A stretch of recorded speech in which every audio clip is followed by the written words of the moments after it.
It's a little strange that somehow Kitten'd is our third cat game for PlayStation VR, but the first one that actually has you caring for cats instead of playing as one.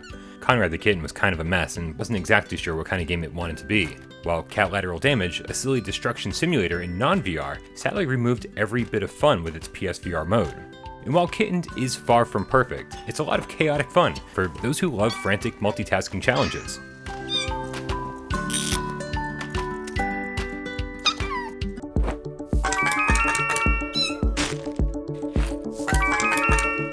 Frantic multitasking challenges. Doesn't sound like a whole lot of fun, does it? Well, you need to be the right person for this game. If you enjoyed the challenge of Dead Hungry or VR the Diner Duo, then Kitten'd has you covered. Regardless of the level, there's always a few constants. The cats need to be fed, the litter needs to be filled, the cats need to be loved, your place needs to be kept safe from destruction, and poop always needs to be disposed of. The faster you can do this, the more points you'll get when time runs out, which will reward you with more coins to buy new stuff or upgrade the stuff you have. For example, it's a lot easier to clean up poop when you have this handy little dustbuster that also conveniently shoots crap straight into the trash can, rather than grabbing it by the hand and lobbing it into the receptacle on the other side of the room.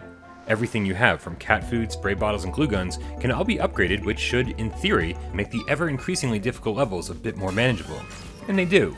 But I found myself struggling far too often with the controls to notice. Pointing at certain items requires pinpoint accuracy, and when that doesn't work, exaggerated motion so the game will recognize exactly what you're pointing at.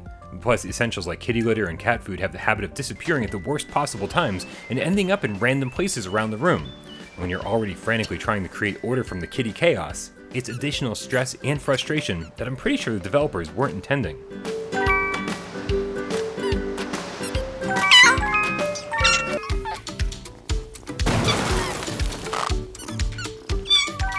Thankfully, none of my complaints are game-breaking.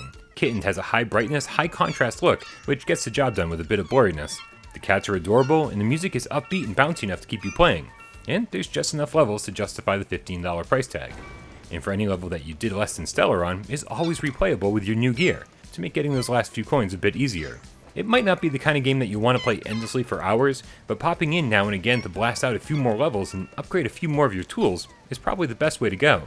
Because eventually you'll need a break from the over-the-top challenges. Unfortunately, Kitten'd has just the break you're looking for. There's a separate mode called My Room, which lets you hang out with the cats, play with all your new toys, and customize the room however you want. You'll still want to play through the main story mode to unlock as much as you can here, but this feels like the real reward for all your hard work.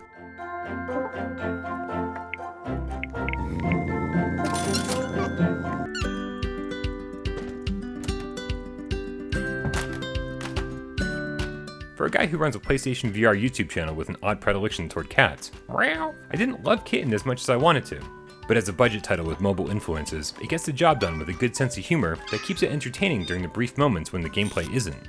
For cat lovers, this is a no-brainer, and as long as you know what you're getting into, I doubt anyone who takes the plunge will be disappointed. But with all the poop I've cleaned up today, Kitten'd is making me second guess my desire to be a real cat owner.